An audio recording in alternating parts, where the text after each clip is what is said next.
আসসালামু আলাইকুম। ওয়ালাইকুম আসসালাম, কি অবস্থা আপনার? জি, ভালো আছেন আপনি? এই তো ভালো। সো আপনি আইএলটিএস পরীক্ষাটা কবে দিতে চাচ্ছেন? জি, আজকে যত তাড়াতাড়ি সম্ভব হয় আর কি মানে কোর্সটা কমপ্লিট হলেই। আপনি কি ইউকে এর জন্য অ্যাপ্লাই করবেন? জি, আপনি কি ইউকে এর জন্য অ্যাপ্লাই করবেন? অস্ট্রেলিয়ার জন্য। অস্ট্রিয়ার জন্য, আচ্ছা আচ্ছা। জি।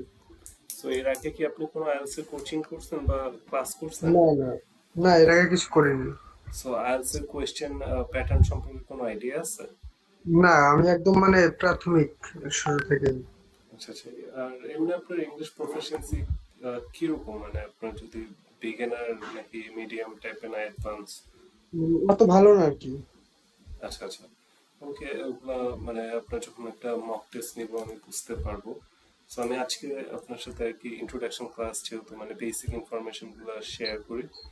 সো জি, আইএলটিএস এর তো ফুল মিনিং জানেনই, I guess, international English language testing system. Hmm. G, so IELTS এর 4টা মডিউল থাকে: রিডিং, রাইটিং, লিসনিং আর স্পিকিং। সো আমরা আইএলটিএস ইউজুয়ালি করি।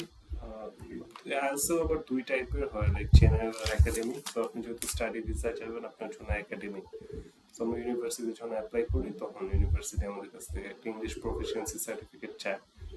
সো এটা ম্যাক্সিমাম সব জায়গায় আইএলটিএস একসেপ্ট হয়। এছাড়া আরো ইংলিশ প্রফিসিয়েন্সি টেস্ট আছে, যেমন ডুওলিঙ্গো, পিটি বা টোফেল। সো আমাদের হায়ার এডুকেশনের জন্যই লাগতেছে। সো আমরা একাডেমিকটা প্রিপারেশন নিব। আর একাডেমিক আর জেনারেল মধ্যে শুধু রিডিং আর রাইটিং একটু ডিফারেন্স হয়, বাদ বাকিগুলো সেমই থাকে। সো রিডিং, সো টেস্টটা শুরু হয়, ফার্স্টে লিসনিং টেস্ট হয়, লিসনিং, স্পিকিং। আর সরি, স্পিকিংটা আলাদা ডেটে পড়ে, হ্যাঁ। লিসনিং, রিডিং আর হ্যাঁ, রাইটিং একই দিনে হয়। আর স্পিকিংটা আরেকটা ডেটে হয়, অথবা আগে হবে পরে হয়, বাট একই ডেটে হয়। সো লিসনিংটা 30 মিনিট রেকর্ড। আপনি কি পেপার বেস দিবেন না computer based? Computer. Computer base দিলে আপনার 30 মিনিট তো এক্সাম টাইম, রেকর্ডিংটা প্লে হবে 30 মিনিটস, এক্সাম হবে 30 মিনিটস, আর এক্সট্রা 2 মিনিট সময় পাবেন আপনি রিভাইজ করতে। পেপার বেস হ্যাঁ, দিলে আবার আনসারগুলো ট্রান্সফার করা লাগে, তো ওইখানে এক্সট্রা 10 মিনিটস দেয়। সো আপনার 2 মিনিট টাইম পেতেছেন জাস্ট চেক করতে। সো পার্ট ওয়ানে লিসনিং টেস্টে থাকতেছে এভরিডে কনভারসেশন। হ্যাঁ, এভরিডে কনভারসেশন যেমন এটা এমন হতে পারে, লাইক হোটেল বুকিং বা কোনো একটা registration for a class example, hmm, বা ফর্ম থাকবে একটা, বা নোট, বা একটা টেবিল কমপ্লিটেশন থাকতে পারে। আর শর্ট আনসার কোয়েশ্চেন থাকে। সো এটা হলো পার্ট ওয়ান। হ্যাঁ, পার্ট টু তে একটা মনোলগ থাকবে, একটা সোশ্যাল কনটেক্সটের উপর একটা মনোলগ থাকবে। পার্ট থ্রিতে একাডেমিক ডিসকাশন থাকে, যেমন student discussing a project with a teacher, for example. So এটার উপরে আপনার ধর মাল্টিপল চয়েস থাকবে, বা ম্যাচিং স্পিকার্স অপিনিয়ন্স, বা টেবিল কম্পিটিশন। এগুলো আস্তে আস্তে কি বুঝাবো, আজকে জাস্ট ওভারঅল আপনাকে ওভারভিউটা দিই। আর পার্ট ফোরে যেটা থাকে, একাডেমিক মনোলগ থাকে বা ম্যাপ থাকে। সো ম্যাপ থাকে ওখানে, নেভিগেশনাল, যেমন ডিরেকশনাল নলেজ থাকা লাগে, যেমন নর্থ, সাউথ, ইস্ট, ওয়েস্ট, বা কোনো একটা ল্যান্ডমার্ক থাকতে পারে। হ্যাঁ, ওখান থেকে আর কি আপনার কিভাবে আর কি মানে নেভিগেট করবেন, লেফট, রাইট, এরকম টাইপের কিছু চ্যালেঞ্জিং সিচুয়েশন থাকে। সো এই জায়গায় আপনার সেন্টেন্স কম্পিটিশন থাকবে, বা সামারি নোট কম্পিটিশন। সো এটা আর পার্ট ফোরটা একটু মানে যতই আপনি পার্ট ওয়ান টু থ্রি আগাবেন, আস্তে আস্তে একটু ডিফিকাল্ট হবে। আর পার্ট ফোরটা আমরা স্পিড ডিমন বলি, কারণ পার্ট ফোরটার যে রেকর্ডিংটা খুব ফাস্ট প্লে হয়। সো মানে একটা একাডেমিক লেকচারের মতো খুবই ফাস্ট। সো লিসনিং এর আপনি তো মানে কোয়েশ্চেন স্ট্রাকচার বুঝতে পারছেন নাকি, প্যাটার্নটা কিরকম হবে? জি, সো আমরা রিডিং এ মুভ করি। সো রিডিং এ 40টা কোয়েশ্চেন থাকবে, লিসনিং এর মতোই। হ্যাঁ, কিন্তু এটাতে 60 মিনিটস হয়, কিন্তু এটাতে কোনো এক্সট্রা টাইম নেই আপনার ট্রান্সফার করার জন্য। এই 60 মিনিটের ভিতরে আপনার আনসার গুলো আর কি ট্রান্সফার করতে হয়। আনসার শিটে পেপার বেসড হলে কম্পিউটার গুলো অটোমেটিক নিয়ে নেয় আপনার আনসার গুলো। তো 3টা প্যাসেজ থাকে। এই যে আপনার ডিফারেন্সটা একাডেমিক আর জেনারেলের ভিতরে, জেনারেলে একটু প্যাসেজ গুলো একটু ছোট হয়, একাডেমিকে দেখা যায় যে প্যাসেজ গুলো একটু বড় হইতেছে। সো রিডিং এ আমরা দেখতে পাইতেছি আর কি মানে অনেক টাইপের কোয়েশ্চেন থাকে, যেমন multiple choice, true false not given, yes no not given, matching heading, matching information, matching features, sentence ending, summary, table, note, diagram completion, short answer question. হ্যাঁ, তো এই কয় টাইপের আর কি কোয়েশ্চেন থাকে, এক একটার জন্য এক এক রকম স্ট্র্যাটেজি থাকে, যেগুলো আমরা আমাদের কোর্সে আর কি এক্সপ্লেন করবো। আর রাইটিং এ চলে আসি আমরা। সো রিডিংটা তো বুঝতে পারছেন, রাইট? জি মেইন পয়েন্ট গুলো কি কি, যে 3টা মানে প্যাসেজ থাকতেছে একাডেমিক, লং 3টা প্যাসেজ থাকতেছে, 1 ঘন্টার পরীক্ষা হবে, 40 মার্কসের উপরে, এক একটা কোশ্চেন 1 মার্ক করে থাকবে, আর কোনো এক্সট্রা টাইম নেই আনসার শিটে আর কি ট্রান্সফার করে। সো রাইটিং এর ক্ষেত্রে আমরা দেখতেছি মাত্র 2টা টাস্ক থাকে, টাস্ক 1, টাস্ক 2। টাস্ক 1টা কি হয়?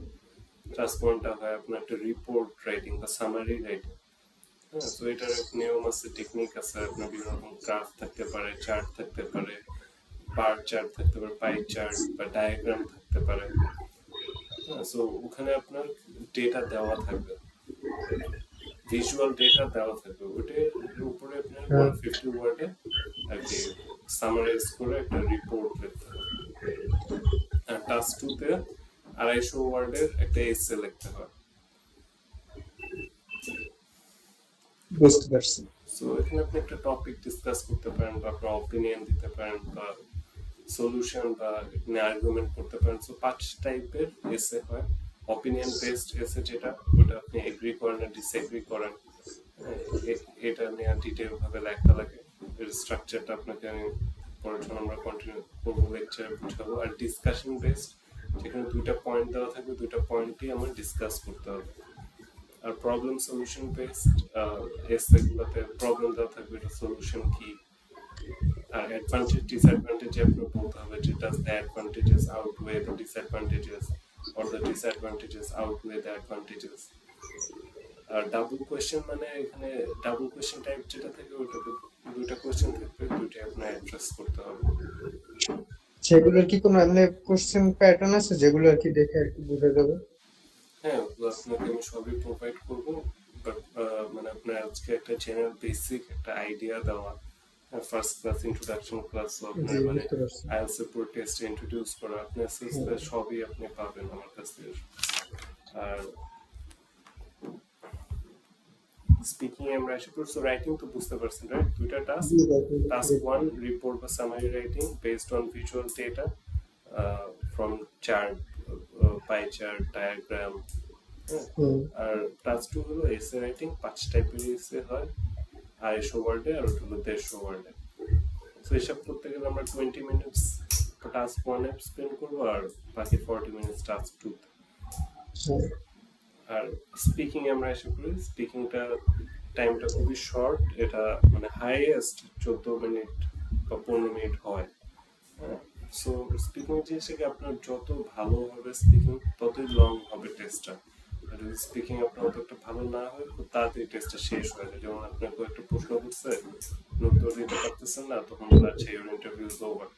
আর যখন দেখতেছে যে না, আপনার কোয়েশ্চেন করতে মজা পেয়েছে, ঠিক মতো আনসার করতে পারতেছে, তখন দেখা যায় যে মানে ওরা একটু লেন্দি করে কনভারসেশন, আরো কমপ্লিকেটেড কোয়েশ্চেন করে, দেখে আপনি তাও আনসার করতে পারতেছেন না, কিছুতে পারেন, একটা হায়ার ব্যান্ড স্কোর আপনার ধরা হয়। সো ফার্স্ট পার্ট মানে 3টা পার্টে হয়। ফার্স্ট পার্টে আমরা বলি ইন্ট্রোডাকশন বা ইন্টারভিউ। হ্যাঁ, তো এটা 4-5 মিনিট হয়, যেকোনো একটা টপিকের উপরে কিছু কোয়েশ্চেন করবে, কিন্তু কোয়েশ্চেন গুলো কি ফ্যামিলিয়ার হবে। মানে ইন্ট্রোডাকশন ইন্টারভিউ পার্টে এমন কোনো কোয়েশ্চেন করবে না যেটা আনসার আপনি জানেন না, এগুলো পার্সোনাল কোয়েশ্চেন হবে, এগুলো আপনার আনসার অলরেডি আপনি জানেন, এরকম হবে। আর এটা আপনি টেস্ট করে যে আপনি ফ্যামিলিয়ার কোয়েশ্চেন নিয়ে কত ভালো কথা বলতে পারেন, যেগুলো অলরেডি আপনি জানেন। আর পার্ট 2 এখানে আর কি একটু ট্রিকি হয়, যে আপনার একটা কিউ কার্ড দেয়, ওই কিউ কার্ডে একটা টপিক থাকবে, আর ওই টপিকের সাথে রিলেটেড কতগুলো বুলেট পয়েন্ট বা প্রম্পটস থাকে। তো ওটা আপনার 1 মিনিট টাইম দেয় পুরো প্রিপেয়ার হওয়ার জন্য, আর 2 মিনিট ধরে আপনার টানা কথা বলতে হবে। সো এটাকে আমরা মানে কিউ কার্ড বা লং টার্ম বলি, হ্যাঁ। সো এটাও 3 থেকে 4 মিনিট হয়। 1 মিনিট প্রিপারেশন টাইম, 2 মিনিট আপনার কথা বলতে হয়, আরো 1 মিনিট এক্সট্রা ধরলাম আগে পিছে। সো 3 থেকে 4 মিনিটের মধ্যে এই টেস্টটা কমপ্লিট হয়ে যায়। সো এখানে আপনার চ্যালেঞ্জিং ইস্যু কি হতে পারে? আনফেমিলিয়ার টপিক, যেমন পার্ট 1 এর সব ফেমিলিয়ার কোশ্চেন যেগুলো আনসার আপনি অলরেডি জানেন, এগুলোর কথা বলে একটু ইজি। পার্ট 2 তে আপনার ফেমিলিয়ার টপিক পড়লেও কথা বলা ইজি, এমনও হতে পারে যেমন একটা টপিক পড়ছে যেটা সম্পর্কে আপনার কোনো আইডিয়া নেই। সো আমরা কোর্সে ওটা নিয়ে আপনাকে ট্রেন করবো যে আনফেমিলিয়ার টপিক পড়লেও কিভাবে কথা বলা যায়। আর লাস্টলি পার্ট 3 ডিসকাশন, বা হ্যাঁ ডিসকাশনই বলা যায়। সো এটাও 4 থেকে 5 মিনিট হাইয়েস্ট হয়।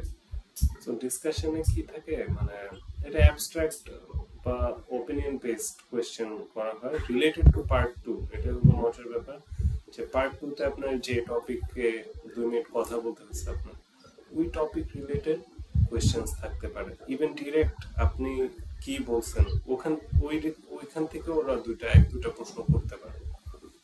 এটা কি related to part 2। So part 2 তে যা নিয়ে কথা বলছেন ওই টপিক নিয়ে কিছু কোশ্চেন থাকবে, বা 1-2টা কোশ্চেন থাকতে পারে ডিরেক্ট আপনি যা 2 মিনিটে বলছেন ওটা থেকে। সো মেক শিওর পার্ট 2 তে আপনি যে বিষয়ে কথা বলতেছেন ওই বিষয়ে আপনি কোনো কোশ্চেন করলে যেন আপনি আনসার করতে পারেন।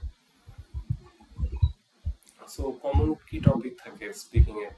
সো স্পিকিং অনেক ব্রড টপিক হতে পারে, অনেক ব্রড টপিক, কিন্তু আমার কাছে একটা মানে শিট আছে, ওখানে সব রকম টপিক দেওয়া আছে, সব রকম কোয়েশ্চেন দেওয়া আছে। আপনার স্পিকিং ওখান থেকে আমি প্রিপারেশন করাবো। সো ওই শিটটা যদি আপনি প্রিপেয়ার হন, লাইফে আপনাকে কেউ কখনো কোনো প্রশ্ন করলে ইংলিশে আপনি আনসার দিতে পারবেন, কারণ ওখানে সব কোয়েশ্চেন অলরেডি আছে। সো তারপর আমি জাস্ট কমন যে টপিকগুলো যেগুলো মেইনলি আপনি যদি একাডেমিক ব্যাকগ্রাউন্ড আপনার আইএলটিএস মানে মেইনলি যে টপিকগুলো আসতে পারে, বা আপনি কখনো ভিসা ইন্টারভিউ দিলে বা মানে ইউনিভার্সিটি এক্সাম, যে টপিকগুলো মেইনলি ইম্পর্টেন্ট সেগুলো ওয়ার্ক স্টাডি, সেটা খুবই important, work related study related questions. তারপর হোম টাউন, হোম অ্যাকোমোডেশন বা হোম কান্ট্রি, এই টপিকটাও খুবই ইম্পর্টেন্ট। এটা নর্মালি আমরা তো কথা বলতে গেলেও কি কি পড়ো, কোথায় কাজ করো, তোমার দেশের বাড়ি কোথায়, এরকম কোশ্চেন আমরা করি। সো এগুলো খুবই কমন টপিক। এই 3টা টপিক খুব ভালোভাবে প্রিপেয়ার হতে হবে। তারপরে জি। আরো কিছু কমন টপিক বলতে গেলে হবিজ, ফ্রি টাইম, বা আপনার হবি কি, আপনার ফ্রি টাইমে কি করেন, এই রিলেটেড অনেক কোয়েশ্চেন হইতে পারে। তারপর ফুড রিলেটেড কোয়েশ্চেন, তো ওয়েদার রিলেটেড কোয়েশ্চেন, আর টেকনোলজি রিলেটেড কোয়েশ্চেন। তো এগুলো হলো কিছু কমন স্পিকিং টপিক। কিন্তু আপনাকে আমি একটা চার্ট দিব, আমরা স্পিকিং যখন করব ওখানে আর কি ওভারঅল সবকিছু মানে সব টপিক থাকবে ওখানে, আমরা প্রত্যেকটা একটা টপিক যতগুলো কোয়েশ্চেন আছে সবগুলো আমরা সলভ করব, যেন আপনার লাইফে কখনো মানে এই কোয়েশ্চেন আনসারিং স্পিকিং রিলেটেড কোনো প্রবলেম না থাকে। আমার কাছে আরেকটা আর কি মানে বেসিক থেকে একদম আর কি শুরু করতে হবে।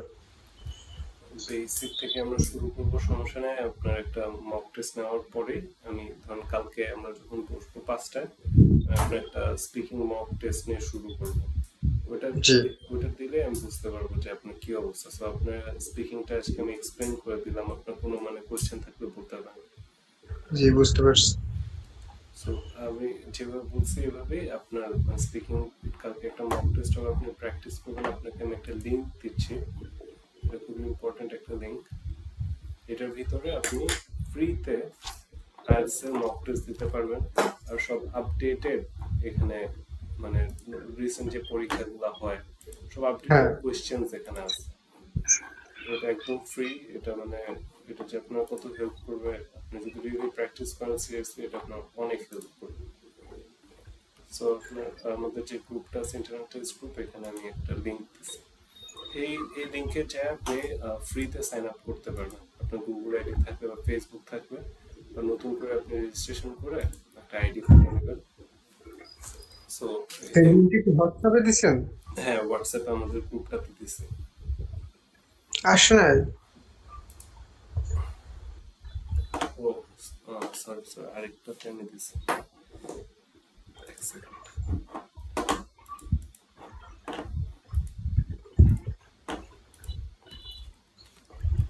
আচ্ছা দেখেন আমি এখন দিছি, এটা পাইছেন নাকি? জি জি আসছে।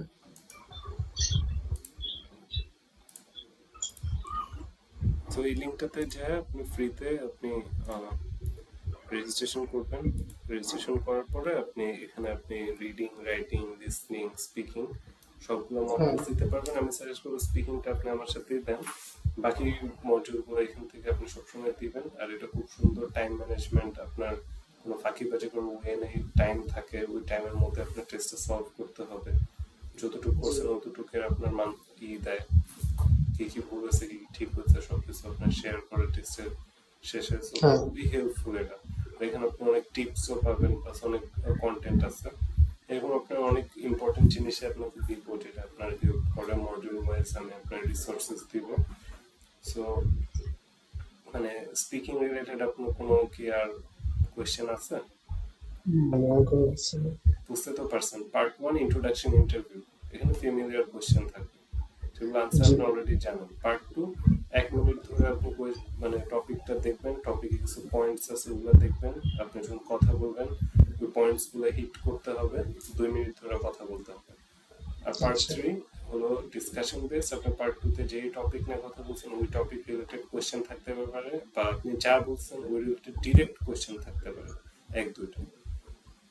সো এগুলো হলো ওভারঅল স্পিকিং টেস্ট। সো আমাদের মানে ইন্ট্রোডাকশন কভার করা শেষ। আমি জাস্ট আপনার মানে কিছু মানে মানে টিপস দিব আর কি, বা কিছু ইন্সপায়ারিং কথা বলবো যেন আপনি কোর্সটা সুন্দরভাবে করতে পারেন। তো আমরা যদি ইংলিশে ইমপ্রুভ করতে চাই আমাদের কি করতে হবে?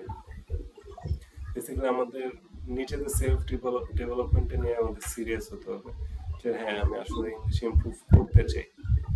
জি কারণ আপনি মানে এক্সামে দোষ দিয়ে লাভ নেই যে আমার প্রশ্ন খুব কঠিন হয়েছে, আমি পরীক্ষায় এই কারণে কম পাইছি, বা হ্যাঁ আমার দোষ দিয়ে লাভ নেই যে স্যার ঠিক মতো পড়ায় নেই। কারণে দোষ দিয়ে লাভ হবে না আপনার পরীক্ষায় যদি খারাপ স্কোর করেন। সেই হবে কারণে বুঝতে আপনার পারছি। নিজেরে ডেভেলপ করতে হবে, এটা নিয়ে খুব সিরিয়াস হতে হবে। হ্যাঁ, হ্যাঁ সো নিজে ডেভেলপ করার ওয়ে কি, আপনি এখন কিভাবে ডেভেলপ করবেন? সো আপনার একটা রুটিন তৈরি করতে হবে, হ্যাঁ একটা প্ল্যান তৈরি করতে হবে যে আপনি কিভাবে জিনিসটা নিয়ে স্টাডি করবেন। তো আপনি আপনার আজকে কাজ হলো আপনি ধরেন কিভাবে এটা নিয়ে পড়বেন, আপনার প্ল্যানটা কি এটা তৈরি করা, যে প্রতিদিন কয়টা থেকে কয়টা আপনি টাইম দিবেন জিনিসটা, কখন কোনটা স্টাডি করবেন, রিডিং কখন, রাইটিং কখন, লিসনিং কখন, স্পিকিং কখন করবেন, এগুলো ওভারঅল একটা প্ল্যান ক্রিয়েট করা। এই প্ল্যানটা আপনি কালকে আমার সাথে শেয়ার করবেন, আমরা এটা 1 সপ্তাহ ফলো করব, যদি প্ল্যানে কোনো ইমপ্রুভমেন্ট করা লাগে আমরা করবো। তো একটা প্ল্যান ছাড়া, একটা মানে গোল ছাড়া মানুষ লাইফে কোথাও যাইতে পারে না। তো আপনার একটা প্ল্যান তৈরি করতে হবে যে আপনি কয়দিনের মধ্যে জিনিসটা মাস্টার করতে চাইতেছেন, কতদিনে একটা জি প্ল্যান তৈরি করতে হবে। আর রেগুলার আপনার পড়তে হবে। মানুষের সমস্যাটা কি, মানে একটা জিনিস আমি আজকে পড়লাম, এটা আমি যদি কালকে এটার সাথে আমার টাচটা না থাকে আমি আস্তে আস্তে ওটা ভুলে যাবো। হুম, তো আমি যখন রেগুলার মানে স্টাডি করি, রেগুলার একটা ডিসিপ্লিনের মধ্যে দিয়ে যাই, তখন কিন্তু মানে আমার মেমোরিটা স্ট্রং হয়, আমাদের ব্রেনের ভিতরে নিউরাল নেটওয়ার্ক থাকে। হ্যাঁ, যখন আমি একটা জি জিনিস রিপিট করতেছি, বারবার রিপিট করতেছি, এই জিনিসটা নেটওয়ার্কটা স্ট্রং হইতেছে।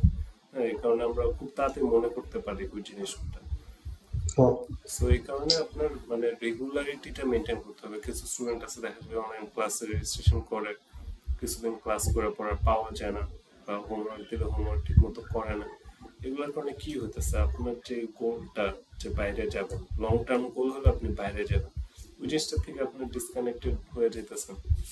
হ্যাঁ সো এই জিনিসটা করার জন্য রেগুলার ক্লাস করতে হবে, রেগুলার হোমওয়ার্ক গুলো বা যে জিনিসগুলো যেগুলো করতে হবে, বা যেভাবে আমি আপনার চলতে বলি কোনো জিনিসটা চলতে হবে। আর আপনার মানে আইএলটিএস নিয়ে এখন যেহেতু স্টাডি করতেছেন, আপনার সব রকম ইনফরমেশন রিলেটেড আপনার জানতে হবে। আপনার কাজে লাগুক না লাগুক আপনি জানেন, হ্যাঁ এই লেভেলে জি আপনার চাইতে হবে যে আপনি সবকিছু এই জিনিসটা সম্পর্কে জানেন। হ্যাঁ, আর রিডিং খুবই হেল্পফুল। আপনাকে আমি বলবো যে আপনি কি একাডেমিক বই বাদে কোনো নভেল বা স্টোরি বুক বা কোনো রাইটারের বই পড়েন? না ওরকম পড়া হয় না আর কি। তো আমি আপনাকে কিছু পিডিএফস দিব, ওই পিডিএফস আপনি স্টাডি করলেন, বাট আমি আপনাকে সাজেস্ট করবো যে ধরেন এরকম একটা ফিজিক্যাল বুক, হ্যাঁ একটা বুক, যে কোনো একটা বুক দিয়ে আপনি স্টার্ট করলেন, হ্যাঁ বই পড়ার একটা হ্যাবিট তৈরি করলেন। কারণ আপনি রিডিং যদি ভালো হতে চান আপনার পড়তে হবে, আর আপনি যতই বই পড়বেন আপনার মানে স্পিকিংও স্ট্রং হবে। আর আর বইয়ের অনেক রকম ওয়ার্ড থাকে যেগুলো আপনি জানেন না, ওগুলো আপনি আলাদা করে নোট ডাউন করবেন, ওই ওয়ার্ড গুলো আস্তে আস্তে ওটা মিনিং দেখবেন, ওগুলোতে সেন্টেন্স কিভাবে বানায়। সো আস্তে আস্তে আপনি মানে জিনিসগুলো ভোকাবুলারি আপনার স্ট্রং হবে, যত নতুন নতুন ওয়ার্ড আপনি ঢুকাচ্ছেন এগুলো ইউজ করতে পারতেছেন, আপনার ভোকাবুলারি স্ট্রং হইতেছে। তো আমরা বেসিক জিনিসটা দেখো, আমার রেগুলারিটি থাকতে হবে স্টাডিতে ইংলিশ নিয়ে, তাহলে আমার মানে মানে ওই সমস্যাটা হবে না ভুলে যাওয়ার, বা একটা ডেভেলপমেন্ট হবে। আর আমার যে প্ল্যান তৈরি করবো এই প্ল্যান অনুসারে আপনি চলবেন ডিসিপ্লিন ভাবে, ডিজাইন করবেন, আপনার লাইফটা ডিজাইন করবেন। এতদিন যে কাজগুলো করছেন ওগুলোর কারণে আপনার ইংলিশের এই অবস্থা। আপনি ধরেন একটা গান শুনলে বাংলা শুনছেন, মানে বাংলায় কথা বলছেন, বা পেপার পড়লে বাংলা, বা নাটক দেখছেন বাংলায়, বা মুভি দেখছেন বাংলায় বা হিন্দিতে, ওই জিনিসগুলো রিপ্লেস হবে আপনার ইংলিশ দিয়ে। এখন থেকে আপনি যেহেতু আইএলটিএস স্টাডি করতেছেন, আপনি একটা গান শুনলে ইংলিশ গান শোনা ট্রাই করবেন, আপনার আমি বলি একটা মুভি দেখলে একটা ইংলিশ মুভি দেখা ট্রাই করবেন, একটা ডকুমেন্টারি দেখলে একটা ইংলিশ ডকুমেন্টারি, একটা পডকাস্ট দেখলে একটা ইংলিশ পডকাস্ট। আর আপনি আমি কিছু চ্যানেলও সাজেস্ট করবো, যেমন এডুকেশন চ্যানেল আইএলটিএস অ্যাডভান্টেজেস, এই চ্যানেলটা খুবই ইনফরমেটিভ, এখানে আপনার আইএলটিএস সম্পর্কে অনেক ভালো ভালো ইনফরমেশন দেয়। আমি স্লোলি আমরা যত কোর্স আগাবো আপনার যখন যে জিনিসগুলো রিসোর্সগুলো দরকার ওগুলো আমি আপনাকে দিব। সো আপনার লং টার্ম গোল সেট করছেন, বাইরে যাবেন, এটার জন্য আপনার কি কি করা লাগবে এগুলো সব প্ল্যান করবেন। আর মেইন জিনিসটা হলো ইংলিশ। তো আপনার আমি এটাতে একটু মানে ফোকাস করেছি, আপনি মানে কারণটা কি, মানে আপনি ইংলিশে তো প্যারা নিয়ে শিখবেন কেন? হ্যাঁ, কারণ আপনার অনেক কারণ হতে পারে, যেমন আপনার রেসপেক্ট দরকার বা রেকগনিশন দরকার, যে ইংলিশ পারা ঠিক আছে, বাংলাদেশে স্পেশালি বরিশালে চিন্তা করলে অত ভালো মানুষ নাই যারা ইংলিশ কথা বলতে পারে। তো এটা আপনার জন্য রেসপেক্টফুল থিং, যে আপনি ইংলিশে কথা বলতে পারেন, আপনার ভালো একটা স্কোর আছে, মানুষজন আপনার রেসপেক্ট করবে, মানুষজন আপনি রেকগনাইজ করবে, আপনি একাডেমিক বলেন, জব সেক্টর বলেন, বা জেনারেল কমিউনিকেশনে আপনি আগে যেতে পারবেন, নিজের প্রতি একটা কনফিডেন্স থাকবে যে না আমি তো ইংলিশ স্পিকিং করতে পারি। এটা ইন্টারন্যাশনাল ল্যাঙ্গুয়েজ, এটা একটা দাম আছে, আপনি যে কোনো কান্ট্রিতে যান ইংলিশটা আপনার খুবই প্রয়োজন হয়ে যেতেছে। আর আপনি যদি হায়ার এডুকেশন বলেন সবকিছু কিন্তু ইংলিশেই পড়তে হইতেছে। সো ওভারঅল আপনার এগুলোর জন্য প্রয়োজন হয়, একটা ফিলিং দেয় যে না উইনার, যে আমি উইন করছি। হ্যাঁ, বা ফ্যামিলি রিজন হতে পারে যে আপনি আপনার বাবা মায়ের প্রাউড বানাতে চান, অথবা আপনার বাবা মা অনেক খুশি হতো যদি আপনি ইংলিশে ফ্লুয়েন্ট হতেন। হ্যাঁ, বা আপনি নিজের নিজের জন্যই করতে চান, যে আপনারই ইচ্ছা যে না আমি ইংলিশে ভালো হব। বুঝতে পারছেন না? অনেক রিজনই আছে, কিন্তু আপনার ইংলিশটাতে একটু মনোযোগ হওয়া শেখার। তো আপনি এটা নিয়ে একটু ভিশন দেখবেন, ড্রিম করবেন, নিজের একটু ইন্সপায়ার করবেন। হ্যাঁ, যে না আমি পারবো, আমি বাইরে যাবো, আমি ইংলিশে ভালো হবো, আমি আমার লাইফ চেঞ্জ করতে চাই, একমাত্র ওয়ে হলো ইংলিশ। রাইট? তো আপনি কিছু শর্ট গোল ক্রিয়েট করবেন, যে ধরুন কালকে কি কি করবেন, উইকলি গোল ক্রিয়েট করবেন যে সপ্তাহে আমি কি কি করব, মান্থলি গোল ক্রিয়েট করবেন এই মান্থে আমি কি কি করব, আমার সাথে শেয়ার করবেন, আমরা দুজন মিলে দরকার হলে একটু ডেভেলপমেন্ট করলাম আপনার, এগুলো পার্সোনাল গোলস আপনার, যেন আপনার স্কিলটা ডেভেলপ হয়। জি, বুঝতে পারছি। পরে আমরা আস্তে আস্তে গোলগুলো ওয়ার্ক করবো, আমরা আরো প্ল্যান করব। সো আপনার যদি প্ল্যানিং এ প্রবলেম হয় আপনি কখনো পারবেন না, আপনার প্ল্যানটা যদি সলিড হয় আপনি অলওয়েজ আগে যেতে পারবেন, হোপফুল থাকতে হবে। হ্যাঁ, আর মানে গিভ আপ করা যাবে না, মধ্যে দিয়ে একটু হার্ড মনে হচ্ছে গিভ আপ করা যাবে না। জি, আর আপনি আমার অলওয়েজ আমার আপনি নক দিবেন, আমার যে কোনো প্রশ্ন থাকে আমার প্রশ্ন করবেন। হ্যাঁ, কারণ প্রশ্ন না করলে আমি তো বুঝতে পারবো না আপনার আসলে কি প্রবলেম হতেছে, আমি যতটুকু পারি তো আমি হেল্প করবো, কিন্তু আপনার যদি কোনো প্রবলেম থাকে আপনি আমার আস্ক করবেন, আমি অলওয়েজ অ্যাভেলেবল। 10টা থেকে 6টা পর্যন্ত তো অফিস টাইম, এই টাইমে তো আমি ফুললি অ্যাভেলেবল, ইভেন বাসায় গেলেও আমি আমার স্টুডেন্টদের মানে রিপ্লাই করি, মানে ওটা আমিও অনেকটা সিরিয়াস থাকি, আমিও চাই যে স্টুডেন্টরা বাইরে যাক, ইংলিশটা যেহেতু ওদের ওয়ে, এই ওয়েতে ওরা বাইরে যাক, আমি অলওয়েজ ট্রাই করি এখানে বেস্ট সলিউশন দেওয়ার। মানে বুঝতে তো পারছেন ওভারঅল আপনার সবকিছু বুঝিয়ে দিছি। এটা আমাদের ফার্স্ট জি। ডে আমাদের স্টার্ট ইন্ট্রোডাকশন হয়েছে, আপনার মাইন্ডসেটটা কেমন হতে হবে সেটাও বুঝিয়ে দিছি। আমার অনেক কিছু আপনাকে আমি প্রোভাইড করবো। হ্যাঁ, তো আজকের জন্য এখানে আমাদের মানে ক্লাসটা ডান। ইন্ট্রোডাকশন ক্লাস যেহেতু আপনি একটু মেন্টালি প্রিপেয়ার হন, আপনার প্ল্যান ক্রিয়েট করেন, ওয়েবসাইটটা একটু ঘাইটা দেখেন, আপনার আমি একটা পিডিএফ বুক দিতেছি, ওটা একটু পড়ে কালকে থেকে আমরা হ্যাঁ, ফুল অন শুরু করে দেবো। হ্যাঁ, ঠিক আছে। ওকে ভাই, থ্যাংক ইউ। আচ্ছা ভাইয়া, আসসালামু আলাইকুম। ওয়ালাইকুম আসসালাম।